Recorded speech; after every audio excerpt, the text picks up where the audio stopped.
Hey, good afternoon. Thanks for joining me today. I'm the housing nerd, and this is my weekly Redfin Live housing market update. And today we're going to go through all the big changes that are happening in the housing market. Obviously, there always are a lot of changes.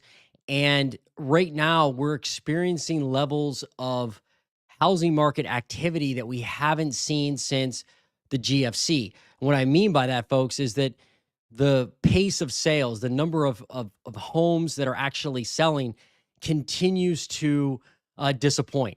So this year, right now, to give you some real data, we're projected to transact about 3.86 million homes total, according to the National Association of Realtors. And back during the GFC in 2008, we were around 4.1 million homes. So we're selling less homes than we did during the GFC. And not only that, but sellers are not selling their homes. There's not a lot of new listings coming to market. There's not a lot of active listings on the market right now comparatively to the GFC. Back in the GFC, we had, 3.6 million homes on the market for sale. Right now, we're just over a million homes. So is there a total collapse of the housing market coming? Well, I don't know. I'll leave that up to you to decide based on the market in your local or the data in your local market. But nationally, the one thing that's saving the housing market from collapsing is that inventory levels remain suppressed and low. So that's what we're going to go through today. We're diving into all this Redfin data. And thanks for joining me, by the way. If you are joining me on the live or on Facebook or on YouTube, I appreciate you you watching. I'll just bring up a comment here I got at the beginning from Coors Light. Awesome. The Housing Nerd channel is premiering today. Yeah, had a name change on the channel. Thanks for mentioning that, Coors Light. I appreciate your support.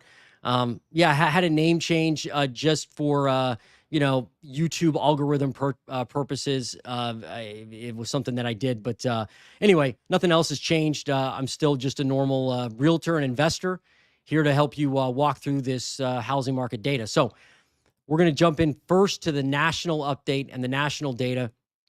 I'll go through their article, the latest Redfin article, and you'll find a link for the Redfin data and Redfin article in a link below in the description. But we're going to go through the national picture. Then we're going to dive into the local housing market. And we're going to look at Columbus, which is near where I live. We're also going to look at Cleveland and Cincinnati because I live near those cities in Ohio. But then we're also going to look at some other cities I have on the list. Let's see. I've got Phoenix. I've got Fort Lauderdale, Nashville, Houston, and Boise, Idaho. So those are on the list today. If you have a metro you want me to analyze, drop it in the comments below.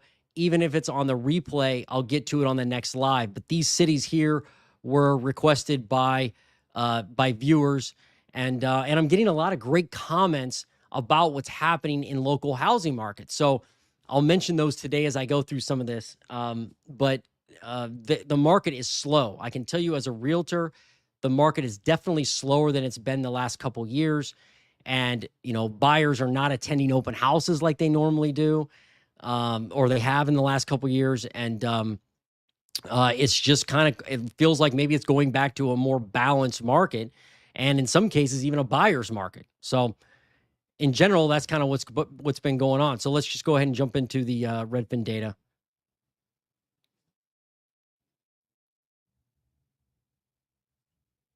All right. So this is the article from Redfin. I'm not going to read all of it, but what I want you to pay attention to here is how they talk about pending sales. You have to remember where we were last year at this time. Where were home sales last year? Where were pending sales? Where were new listings? And where were mortgage rates? Right now, mortgage rates, when I looked at them this morning, was 6.63%. Last year in the mid sevens. So when they talk in this article about how pending sales are skyrocketing past, where they were last year, well, heck, they should be. I mean, mortgage rates are a whole percentage point lower than where they were last year. So why wouldn't they go up? But they're not going up to a level that is really anything to celebrate. And they're higher than they were last year as far as pending sales, but they're not going up week over week over week over week. They're going down. And that's kind of the nuance you have to pay attention to when you read through this data. So, and the article. All right. So we'll just start the article here. They just start off by saying pending home sales posted their biggest increase since 2021 this week, but some house hunters are starting to pull back. Yeah, they're starting to pull back because mortgage applications are down big time. Like they spiked slightly when rates hit 6.11% a few weeks ago, but now they've kind of pulled back and mortgage purchase applications are continuing to spiral downward. So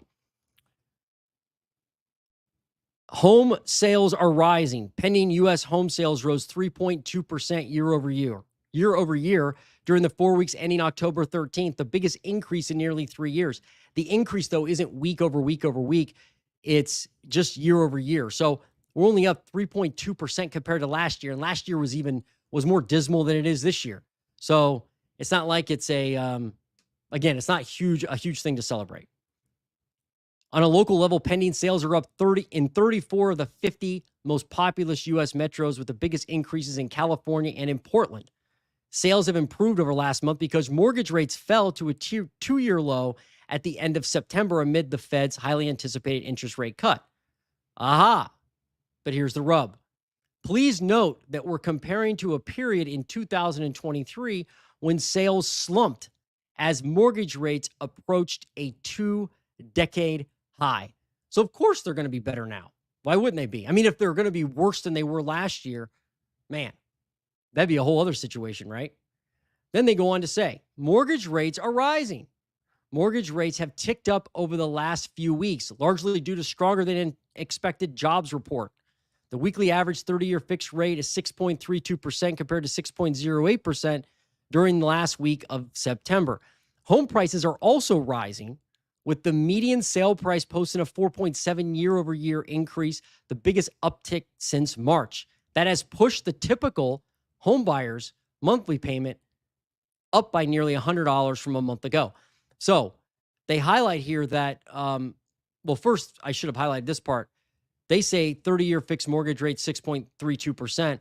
Again, when I looked today, it was 6.63%. I think yesterday it was 6.64%. Anyway, it's just hanging out in that 6.6 number somewhere. But it's definitely gone up from the last few weeks, from a few weeks ago. Now, the price of homes, the median sale price of homes, the median is in the middle, right? So if you look at all the homes that are sold in the United States and in the markets they cover, and you look at the house in the middle that's sold, that's the median price. So it's not an average, it's a median. That has remained sticky.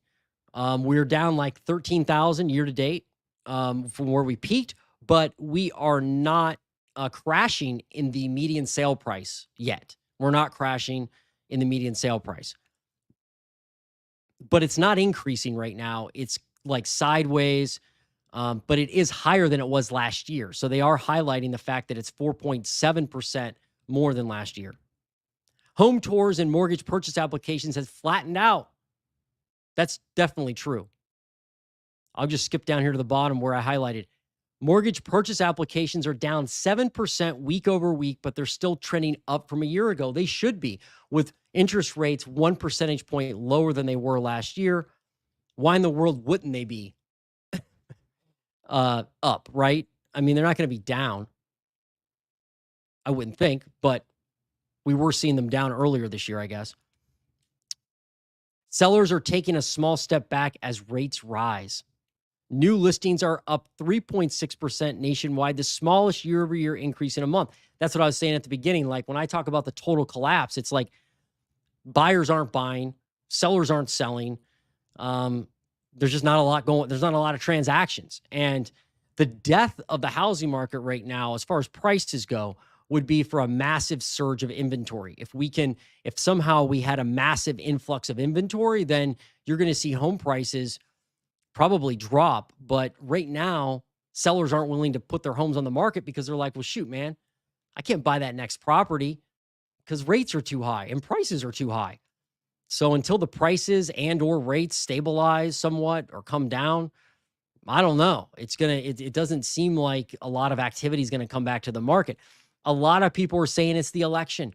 Tell me what you think, but a lot of people are telling me it's the election. Like, I have people coming through open houses over the weekends, and I asked them. I just flat out asked them, like, "Hey, what's going on in your house hunt right now?" And they go, "Oh, we're just looking." And then I start to talk to them a little bit, and you find out that some of them are waiting till after the election. Why? I don't know. Um, I asked one couple, like, "Hey, what are you going to do if Harris wins?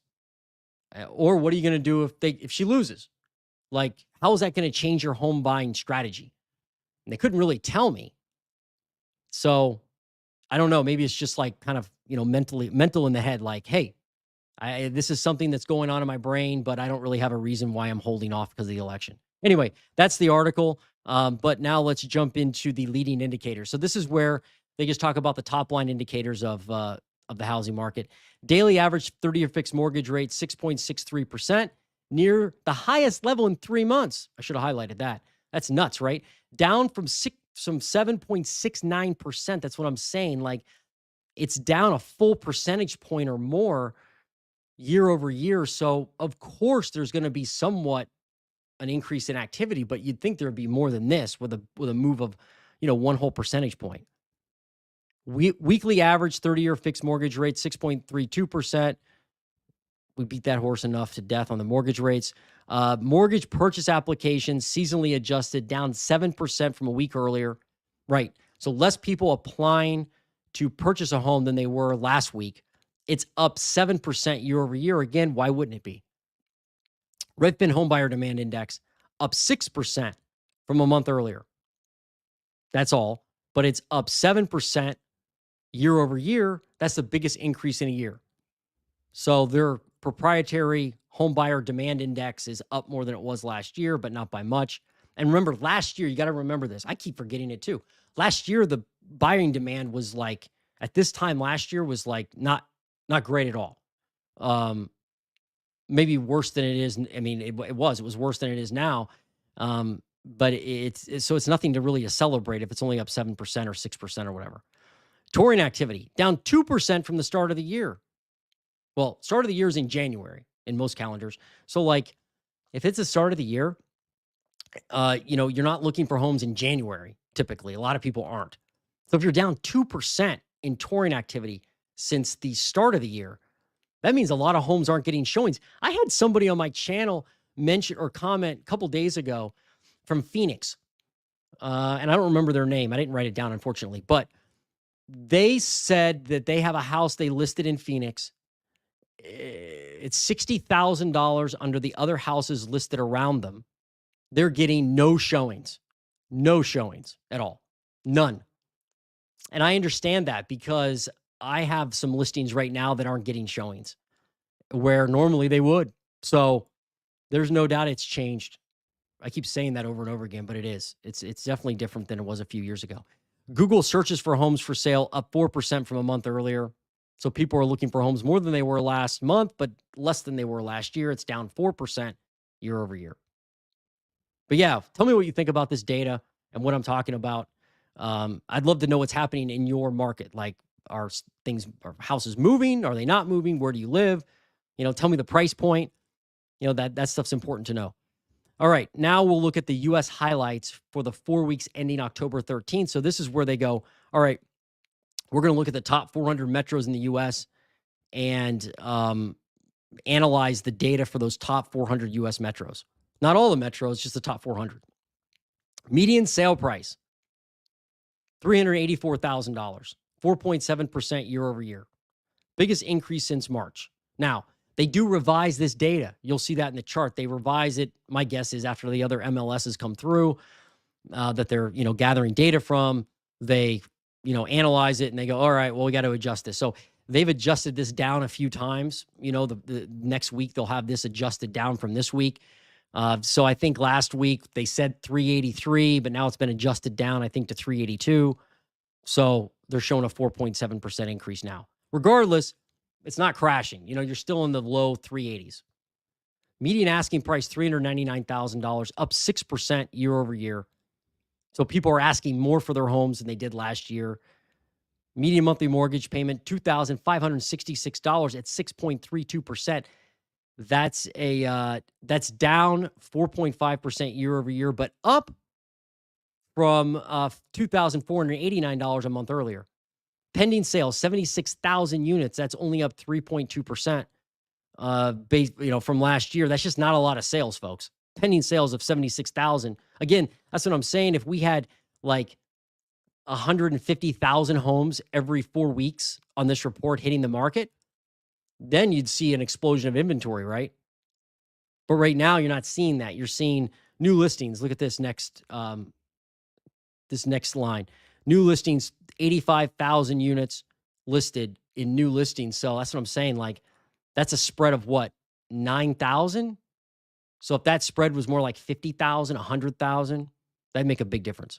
Active listings, now we're just over 1 million. We keep just hovering over 1 million active listings. Remember, back during the GFC, we were like in the mid 3 million range of active listings of homes for sale.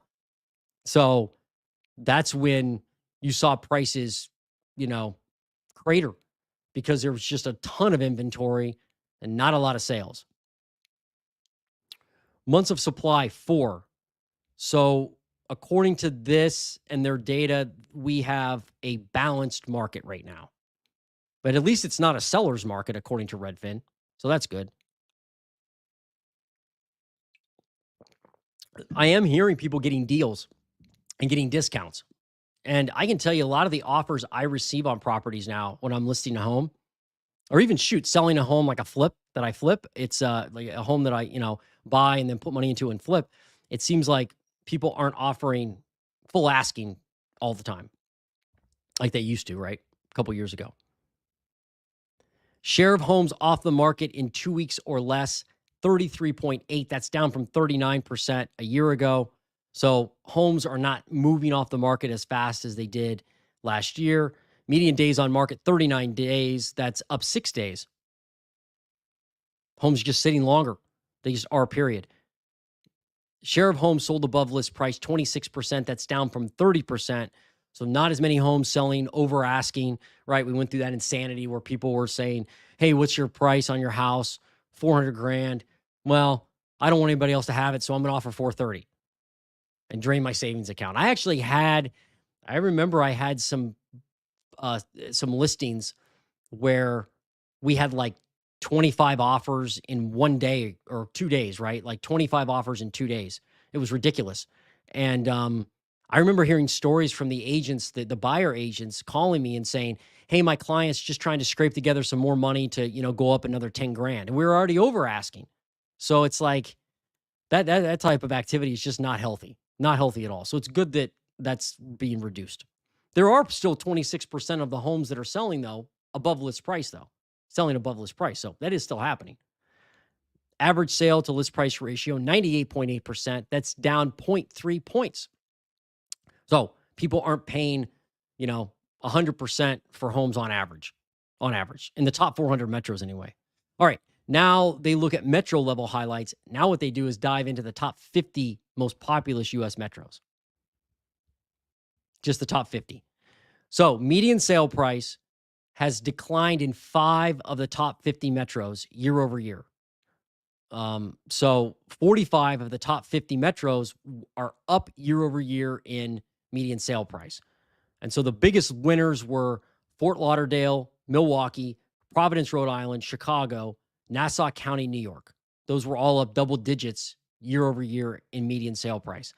Where they're down the most, Austin, San Antonio, Nashville, Tampa, Fort Worth. We're going to look more at Nashville in a minute. We're also going to look at Fort Lauderdale when we look at the metro level highlights. But yeah, so the top 50 metros, 5 of those metros declined, but 45 are up. So, I'm kind of making a big deal about the activity levels of the housing market, which will drive prices eventually. But the prices have just kind of gone sideways. They haven't really, crashed, at least not in the biggest markets. They just declined a little bit. Okay, now pending sales. So again, sales that are houses that are under contract, that's a pending sale. Portland, Oregon, Los Angeles, Anaheim, California, San Jose, California, Seattle. Those all have the largest increase in pending sale activity. So, I mean, right now you're at what, 3.2% increase in pending sales, but nationally, but there are some areas that are up 17, 16, 15%. Big increases. Where they're down the most in pending sales: Tampa, West Palm Beach, Fort Lauderdale, Miami, Orlando. So those areas have the lower pending sales than they did last year. New listings. So pay attention to this. Look at this. You've got Tampa on the list on pending sales, down 27% compared to last year. Now, they did just have a hurricane, so that probably has something to do with it, I'd imagine. But if you think about that, now look at new listings down 36%. Again, probably because of the hurricane. But like, that's a recipe for disaster when it comes to the housing market, because you've got less new listings, less pending sales. Again, just a complete stagnant market. Where are new listings increased the most? San Jose, Phoenix, Sacramento, Seattle, Baltimore. Where they decreased the most: Tampa, Atlanta, West Palm Beach, Orlando, Fort Lauderdale. So, if I would imagine this will change after the hurricane, kind of the damage is understood and people start listing homes again for sale. But I don't live in Florida, so I can only speculate a little bit. Yeah, it's interesting. It declined. New listings declined in 11 metros. So new listings increased in 39 metros. Not bad. We need more new listings. All right. Now they're going to show us some charts nationally, and then we'll go into the metro charts. But median sale price, you can see it's just not crashing. It actually went up. Right now we're at 384. I think we were like at 383 last week, 382, something like that. So now we're at 384. Definitely higher than last year. There's a lot of people that have been hoping, wishing, wanting, praying for the median sale price nationally to get below 2023. Like, they want it to be down here underneath 2023 so bad they can taste it. Personally, I don't really care if it gets down below that amount or not. I mean, it all happens, it all has to do with your local market, but some people are like just dying for it to get down to this level. But it hasn't. All right. Median asking price. What people are asking for homes. 6% up year over year. That isn't crashing either. Look at how it's kind of just had that increase, that pop in all 4 years. So this line is 2024. This is 2023. This is 2022. And this is 2021. So look at that little bump. That's interesting, right? I wonder what that's from. Labor Day? I don't know. I'd like to know. Inquiring minds want to know. Home buyer housing payments, 4.5% lower than last year. So right here, you can see we're down compared to last year at this time in housing payments.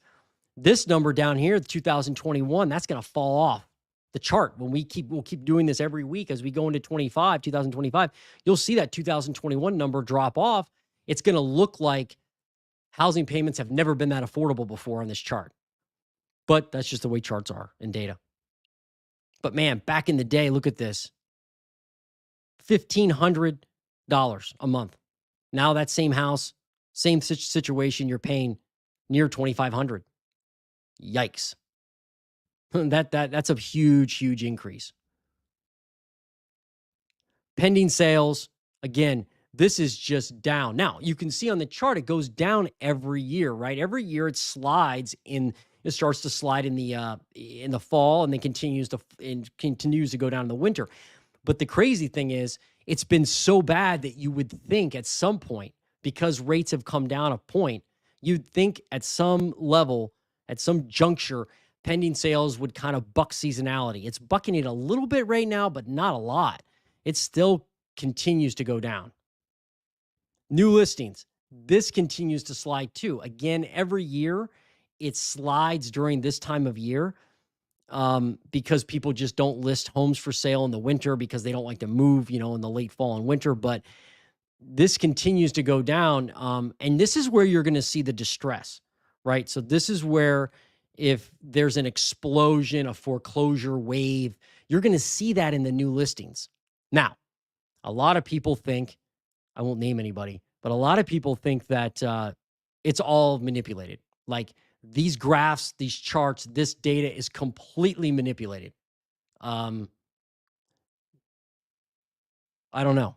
Uh, I mean, you can see that, and it's just logic tells you that every year during this time of year, new listings go down. But I think a lot of people are hoping, wishing, and wanting for a foreclosure wave or some kind of like distress wave.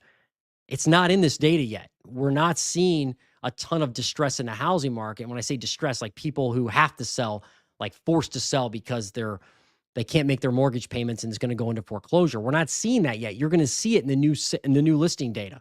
You're going to see it. You're going to see the new listing data go like this, woo, up. Especially if pending sales stay low, then you'll see active listings go up, right? And we'll get to that in a second. But pending sales continue to disappoint. Active listings, now that's starting to go down. So this was going up. A lot of people thought this would go up, skyrocket upwards. But active homes for sale is not skyrocketing anymore. Now it's starting to head down. It heads down every winter, I guess, except what's that? 2023. You could see actually went up in the winter as we approached the the end of the year. But new listings aren't continuing to rise. So active listings consequently are plateauing or going down. Again, if new listings rose a lot more and we had the same amount of pending sales that we have right now, you would see active listings go up, but we're not seeing it yet. 4 months of supply on the market, meaning if you took all the inventory we had right now and divided it by how long it takes to actually sell that inventory, or I'm sorry, how many homes sell in a month, then that would be your months of supply. So it's basically how long the current inventory is lasting on the market. Right now, they're saying 4 months. At one point, we were under 2 months of supply. This is deceiving, though, because a lot of the inventory is wish pricing. It's dead inventory. It's prices that, it's somebody listing a house for $700,000 when in reality it should be listed for $500,000.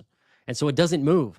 So it's kind of like, in a way, fake inventory, I suppose. It's not inventory that's priced right. I'd call that Phoenix inventory that the viewer on my channel mentioned, where they're trying to sell a house at 60,000 under market, and they can't get any showings. I wouldn't call that wish pricing. I would call that, real dead inventory, like inventory that should be selling and it's not. That's not wish pricing. Wish pricing would be if that person said, I'm 60,000 over the market. I can't believe I can't get showings. Okay, well, obviously not. I mean, at the end of the day, really the only lever you can pull as an agent, as a seller, is price. I mean, you can advertise, you can do open houses, you can do Facebook posts, you can, call brokers, you can, unless you improve the property somewhat to bring up the value somehow, you are going to need to drop the price in order to get movement in a lot of situations. It's just the way it is. I think a lot of sellers are still in denial about that. Eventually they'll come around. The smart sellers understand that. And they're like, okay, I'll drop the price. If I'm not getting showings, I'm not getting interest, might as well drop the price. If a home is listed and you don't see that price drop, that person doesn't really need to sell.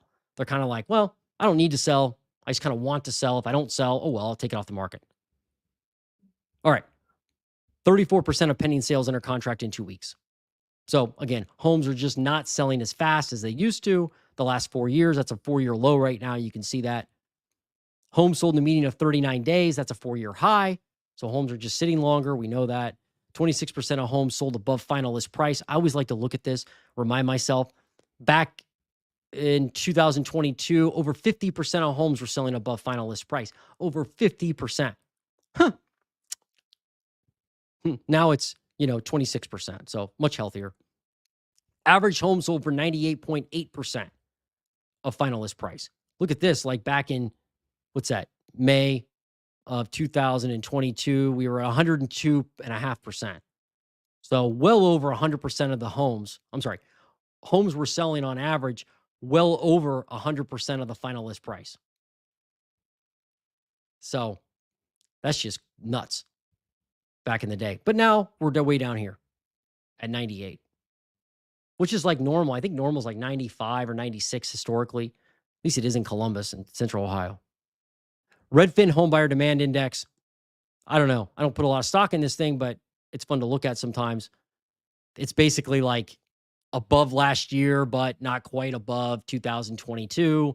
So there's just a little bit more demand than there was last year, but certainly less demand than 22 and less demand than 2021 for sure. So less demand. All right. That is the Redfin demand index. Now we're going to look at the charts. I'm just going to move my screen. I got some comments I'll review in a minute.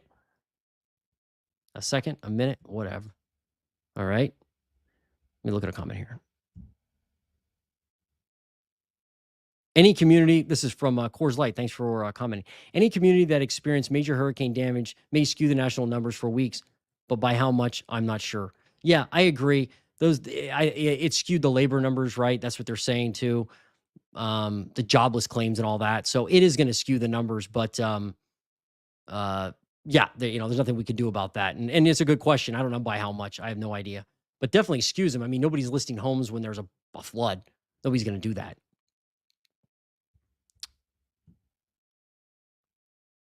Has a collapse happened or is it coming? Mr. Friendly. Hey, Mr. Friendly. You seem friendly.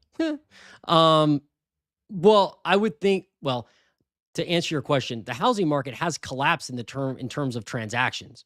In the terms of like pending sales and transactions, no doubt the housing market has collapsed. And in terms of pricing, no, it has not. At least not nationally. There could be pockets of the country, there certainly are, where prices have probably, cratered and collapsed. But overall, nationally, prices have not collapsed yet or crashed. New listings, I would say, have collapsed as well. And even active listings have really collapsed. So those have all collapsed for sure. Anyway, good question. All right. Let's dive into these charts. So we're going to go over these metro level highlights. Metro level data. I'm going to start with Columbus, Ohio, because that's where I am.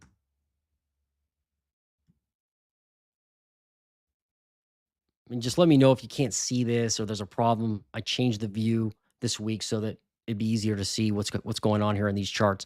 I always start with new listings. So Columbus is first. Ah, dang it. It took me out of it. Columbus, Ohio. Again, I've got Columbus on the docket today. I've got Cincinnati, Cleveland, Phoenix, Fort Lauderdale, Nashville. It'll be interesting to see what Fort Lauderdale and Nashville show because of the hurricane, to Mr. Friendly's question, and Coors Light. And then I also have Houston and Boise, Idaho. If you have a metro you want me to analyze, drop it in the comments below. I'm happy to do it today. Even if you leave it on the replay, I'll do it on the next update. All right, new listings, Columbus, Ohio. We are at 4.3% increase year over year in new listings. Like nationally, it's just not a lot of activity in Columbus. We're just not putting a lot of houses on the market. It's kind of gone sideways the last few weeks, but let me look at active listings in Columbus and see what I get. Active listings, that's gone sideways too, but it's actually threatening to go to a 4-year high. We're up 18% though year over year in active listings, nationally up 16%. So more than the national trend in active listings. When you just have, and I'll show you here in a second, when you have pending sales with the way they are right now, any increase in new listings is going to make a difference with active listings. I mean, yeah, so pending sales are just sideways, right? We're only up 5.6% right now in Columbus. So as an agent, I would think in Columbus and all these other areas where pending sales stink, you're just, you're not as busy as you were the last few years. You're just not. I think there's going to be a lot of agents that drop out of the business. And they probably already have. But you should stick it out. If you're an agent, I'd encourage you to stay with it. Stay with it because there is still business out there to get. There definitely is. But you just have to hunt and then when bad agents drop out of the business, you can be there to take market share. All right, so that is pending sales in Columbus. It's still dismal. Now let's do median sale price in Columbus. Yeah, this is like gone sideways. I noticed this. I pulled the data late last night. $341,000, up only 2% year over year. Now, we have a dip now. We had a spike last year, but it'll shock me if this goes below 2023. But it may. We're only up 2% year over year. I thought we'd end, my projection, my call was between 3 and 5% nationally to be up year over year in median sale price, and 5 and 10%, between 5 and 10% for Columbus. We may end up lower than 2023 in Columbus. We may. It's very possible. I can tell you luxury homes, a lot of luxury homes are sitting in the market, just rotting. Even in the town I live in. I live outside of Columbus in a fairly expensive area, and the homes are not, luxury homes are definitely sitting. Their holding costs must be ridiculous. All right. So that's Columbus. Let's do, next is Cleveland, Believe Land. Cleveland, Ohio. New listings, Cleveland, Ohio. Up 5.5% year over year in new listings. It's starting to, I mean, the trajectory's gone up for a few weeks now. It's pretty interesting. All right. Getting some new listings there in Cleveland. How are active listings doing? It continues to creep up over last year by just 1.29%. So it's not a rocket ship of active inventory, but it's not, but it is going up steadily. Active inventory is going up. All right, let's look at pending sales in Cleveland. Wow. Pending sales down 4.5% year over year. So Columbus was up, what, 5.2% year over year in pending sales. Cleveland down 4.5%. So if you have a rise, a trajectory of new listings, and you have a trajectory down of pending sales, that equals what? Active listings probably will increase, and prices may start to come down as more inventory hits the market and doesn't move. All right, median sale price. Yeah, wow, look at that in Cleveland. I mean, it kind of goes down every year at this time. It'll be interesting to see if it kind of creeps back up like it has the other years, but now it's down to $220,000. They peaked 247. Now they're down 220,000. That's still up 6% year over year though, but it's headed down. These areas where inventory is increasing, it'll be interesting to see how prices react. All right, that's Cleveland. Now, Cincinnati.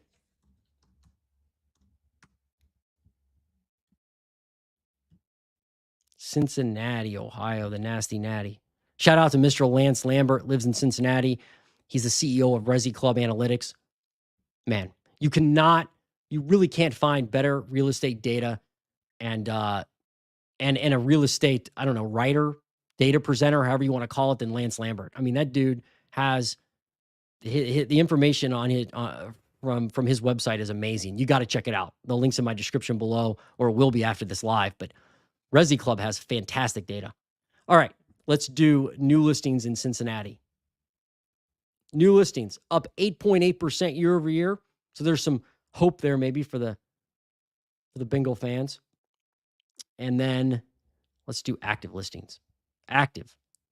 Sideways, starting to go down. But look at that, up 59% compared to last year. They have 59% more homes for sale.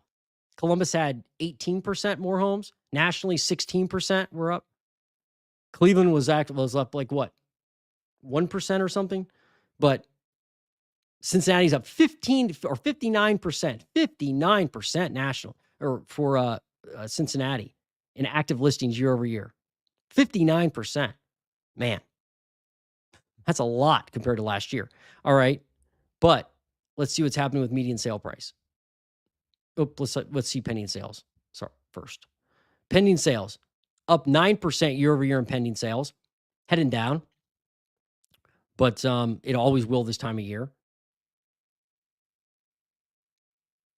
Usually this time of year, right?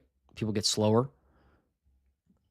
Median sale price in Cincinnati up 6% year over year. Okay. Doesn't look like it's crashing yet. Looks like prices are sideways most of the year. Look at that. They peaked at 306. Yep. You can still buy a home with the pro football team for 306 grand. You can still buy a house for 306 grand in a town with a pro football team. And what was Cleveland? 220 grand. Now they're at 293 grand in Cincinnati. Okay. So yeah, prices aren't crashing there necessarily. They're down from the peak, but they've had, let me go back to active listings with Cincinnati. I mean, they've had a massive amount of inventory compared to last year, most of this year. I mean, that gap has been there all year. Maybe that helps. So because that gap's been there all year, maybe that's why prices haven't, cratered yet. That inventory is kind of normal for the market, maybe. So just because they had a 59% increase, they probably just had, when they had insanely low levels of inventory last year. So as most places did. So even that spread of 59% sounds big, but in terms of units, it may not, make enough of a difference to have a price correction yet, right? Remains to be seen how the winter goes. All right, so that's Cincinnati. All right, next is Phoenix. Well, what?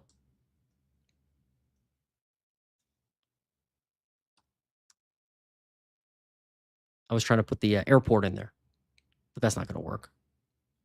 New listings in Phoenix, Arizona. I wanted to pick on Phoenix because of that comment the individual made about their home not selling, not getting any showings at all. Not one showing, they said. Year over year, new listings in Phoenix up 19%. Geez. And look at the trajectory, just straight up in new listings. And look at how 2021 it was started to go down in the winter. 2022 it was going down in the winter. But this trajectory is going up right now for new listings in Phoenix. A lot of people seem like they're listing their home there. Active listings in Phoenix. Okay, when it started to travel down, but then now it's starting to go back up because new listings have obviously increased. And I would imagine if pending sales aren't spiking, then you're going to see a price correction, I'd imagine.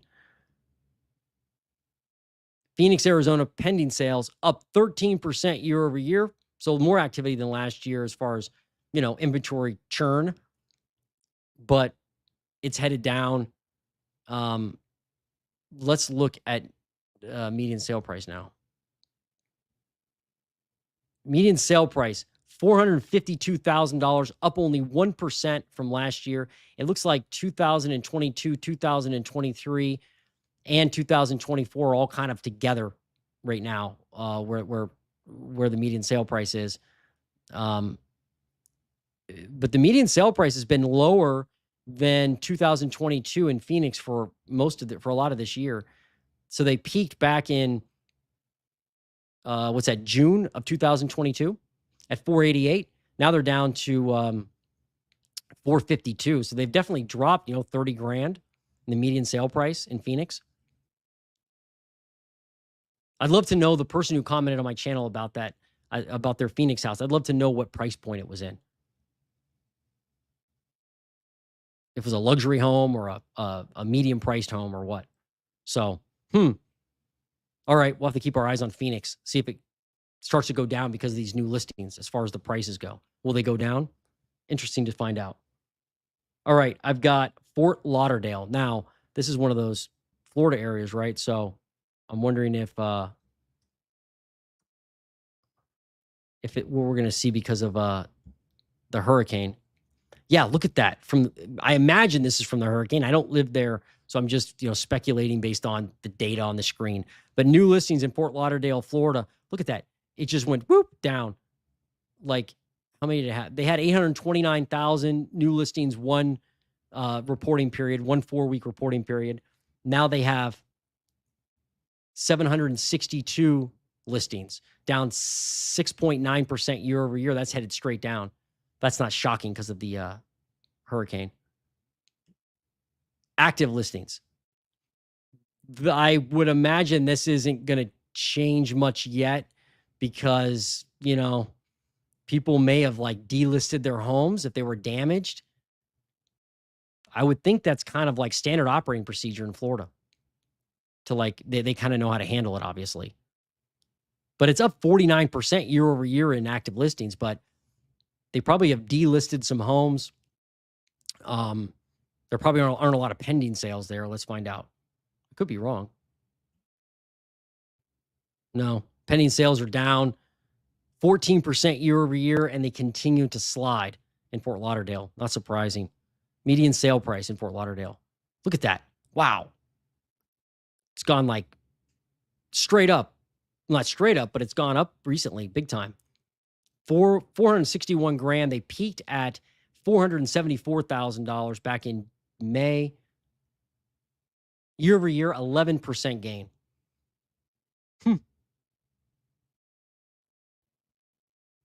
I should hunt down an agent and an agent or a broker down in Florida and find out what's going on. How do they handle the hurricane stuff as an agent? That's got to be stressful. As a seller and buyer, it's got to be stressful. Like, what if you're in contract and a hurricane's coming, and like, man, that's just got to be completely stressful for all the parties involved. We're lucky in Ohio; we don't have that much, natural disasters. Tornadoes sometimes, but that's about it.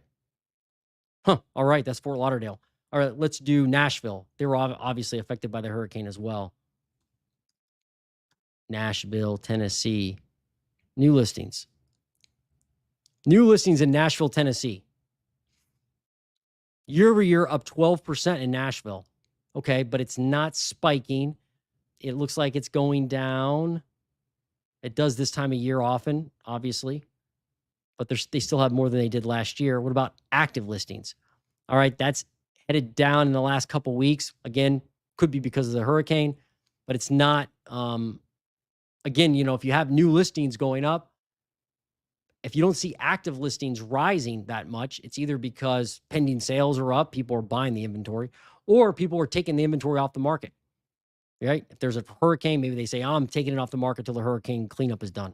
Could make sense. Or if their home's damaged, they're probably definitely taking it off the market. But they're up 17% with active listings year over year. All right. Let's do pending sales in Nashville.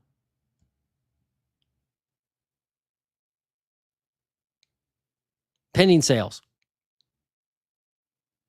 up 3.8%. That's it. So the sales aren't tremendous there. So yeah, I would think if we get a spike of new listings, because maybe people have to sell because of the hurricane or whatever, because of damage for some reason, then and pending sales stay poor and they keep going down, and then you may see active listings go up, and then I would imagine median sale price would follow that. So median sale price right now down 1% year over year. It's kind of gone sideways. It's definitely down from the peak.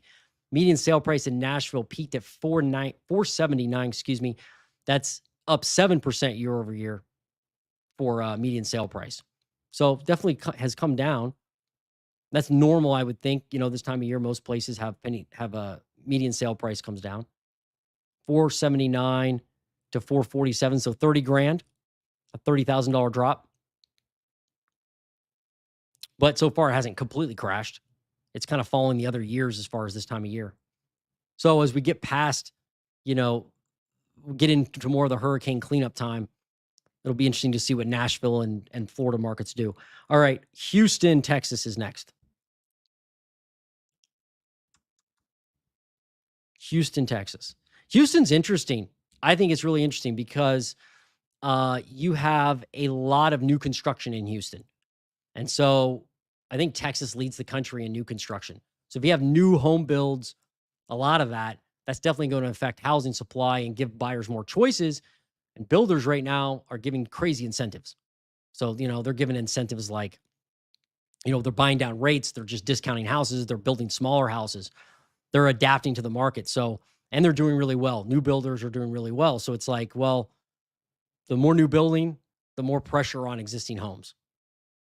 All right, new listings in Houston, Texas. That is up 7.6% year over year. So they are adding some new listings. It's close to a 4-year high in Houston for new listings. Okay, active listings. Wow. Look at that. Active listings only up 11% year over year. It's a 4-year high right now, but it's not continuing to skyrocket upwards. I wonder how pending sales are. Wow, pending sales down, down, down, down, down 6.5% year over year. So it looks like, let me go back to active listings. Maybe people are taking their homes off the market there in Houston. Maybe a lot of wish pricing, a lot of dead inventory. Like, hey, I tried to sell this, didn't sell. So now I'll just put it back on the market later. That happens. Maybe that's why active listings are starting to decline, but pending sales are also declining. Could be. What about median sale price there? Median sale price up only 3% year over year, $337,000. It looks like Houston peaked out at $354,000 back in 2020, or I'm sorry, back in July. They peaked out at 354. Now they're at 337,000 year over year, 3% up year over year. Okay, so not crashing, kind of following seasonality. I'm surprised. I thought there would be a lot more active inventory. I just kept thinking, hey, Houston's going to keep growing inventory because there's a lot of new construction. So the existing homes aren't going to sell. But it doesn't look like that's happening. Doesn't look like active inventory is exploding, at least not in Houston. I think it's like the number one, isn't it like the number one metro for migration into the area? Maybe that's why too. But pending sales aren't increasing. So could just be a lot of delisted homes. All right, that's Houston. Boise.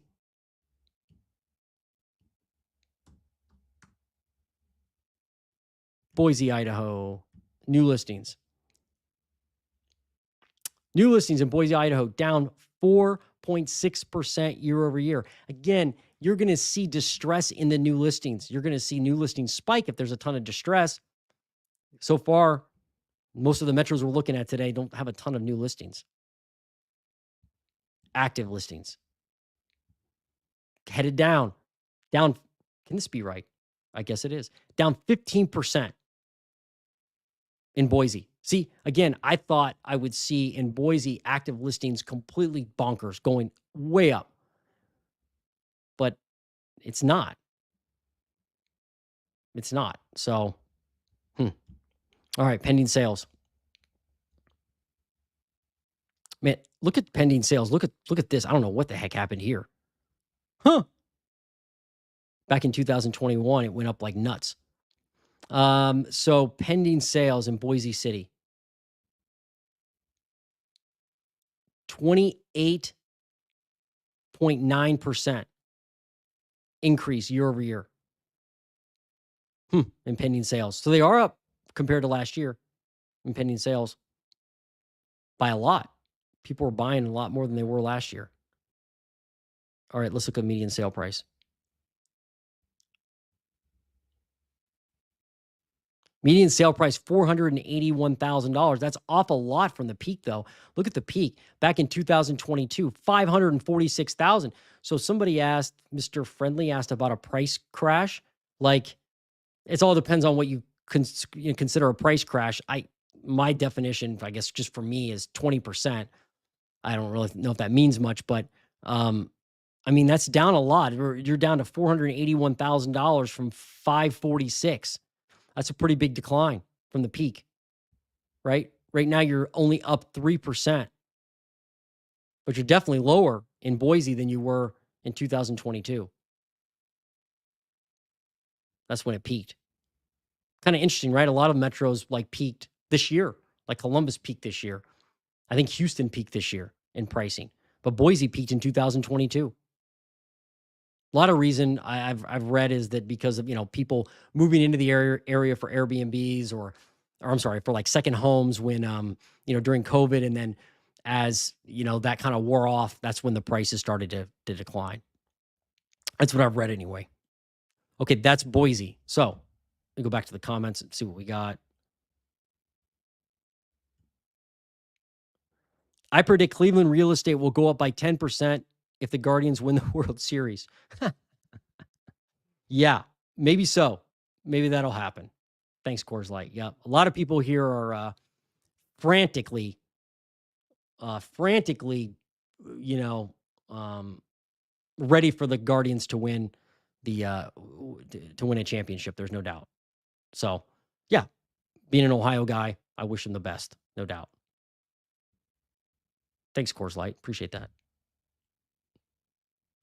Oh, this was just a consult with a real estate professional before investing. Right. Cool. All right. Thanks, Coors Light. Yeah. So that was Boise. That was like the metro updates.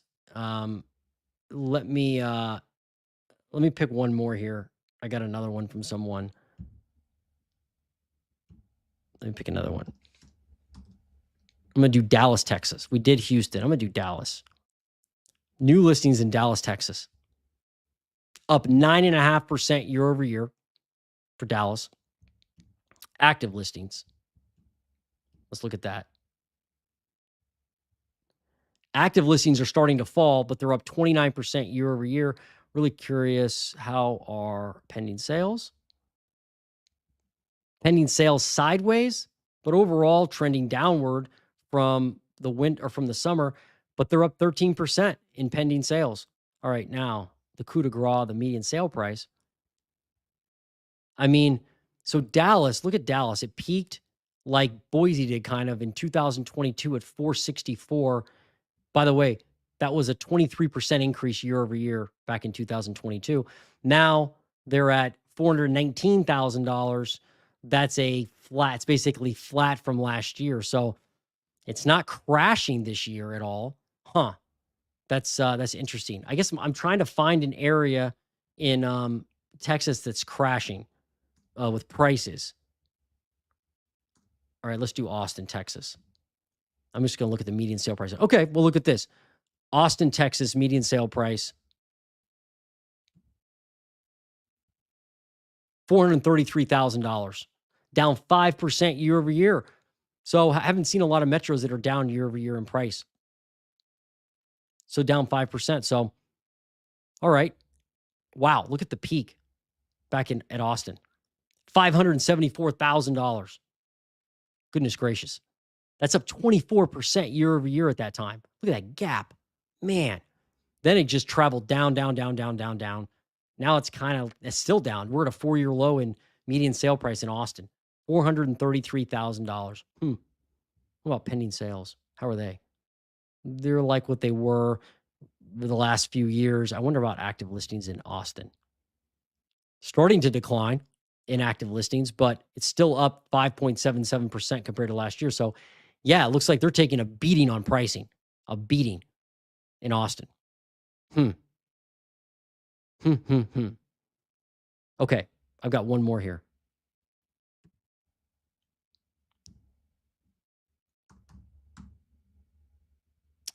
Indianapolis, Indiana.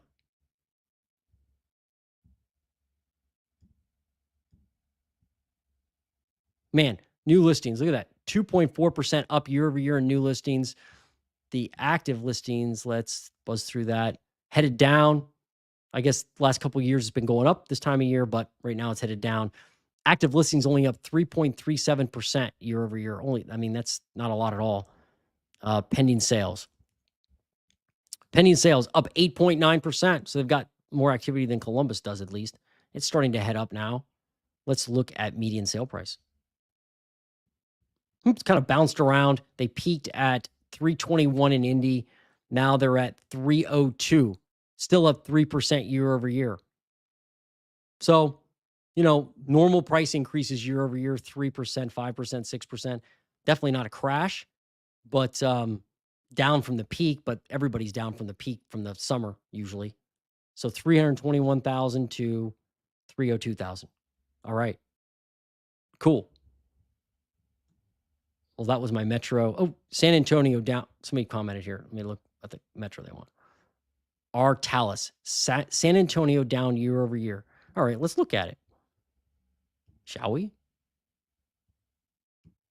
San Antonio.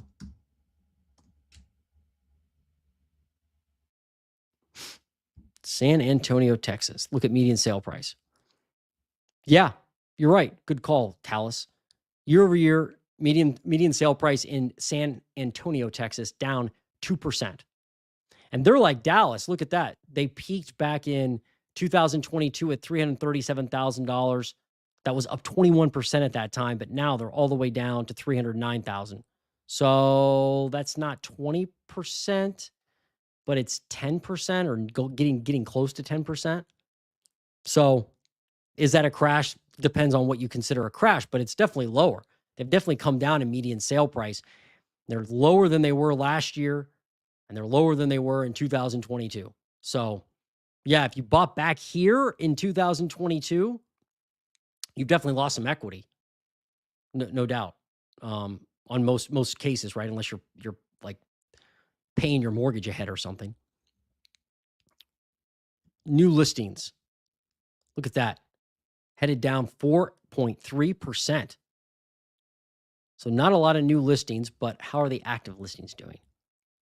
It's starting to head down, but they're still up 5%. And at one point, they were up 33% in active listings and up the entire year. My guess is that finally some of the active listings are coming off market.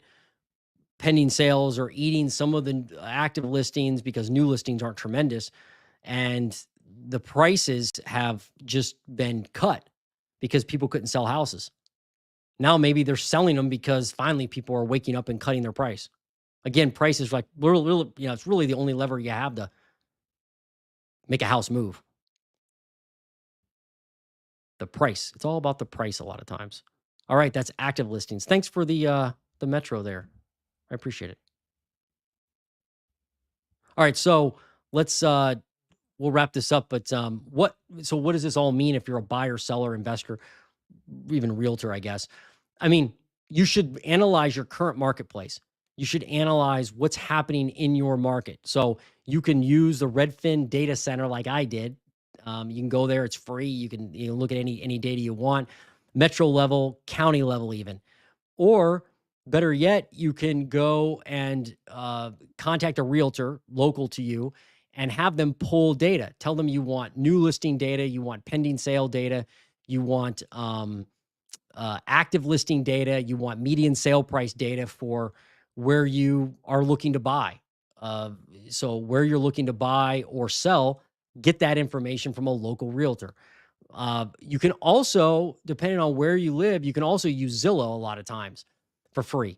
So how you use Zillow, because you really can't pull necessarily like, data like you can from an MLS, but you can track it. So, just even on a piece of paper, you could look at Zillow for the given area you want to buy in or sell in or invest in. Look at the houses, filter for the type of asset and property you want to buy or the one you want to sell, and the area that you're looking to buy or sell in. Filter all the data, then write the numbers down and do it consistently. So do it every week, every month, every quarter, whatever your time horizon is, and watch for the changes in the trends. And if you're seeing inventory explode, if you're seeing days on market explode for the asset and the price point and the area you're targeting, then that could tell you that, hey, if days on market's exploding, if active listings are exploding, if new listings are exploding, then the price corrections could be coming. Conversely, if you see that stuff shrinking, that may mean that prices are going to remain sticky or continue to go up. So that's honestly what I do as an investor. I track that data. I look at it every morning and spot and try to spot what's changing. And to do that locally in your market is very important, and probably much more important than looking at this, overall data of the marketplace. But this can give you a flavor of what's happening nationally and, in a metro area. So that's how I do it. And I would encourage you to do the same thing. And if you're a realtor, present some of this data to your clients, dive into your local market, don't just use what the board of realtors gives you, because that stuff is like very high level and very subjective in their comments. Instead of that, doing that, go to a local level and pull the raw data and really spend some time analyzing it and then share it with your clients so they understand what's going on in the marketplace. So anyway, that's what I'd encourage you to do to on how to use some of these techniques in this data. But um let me I'll just finish up with a few comments here and then we'll be done. Just a reminder, real estate is hyperlocal and market analysis needs to be done on a subdivision by subdivision basis.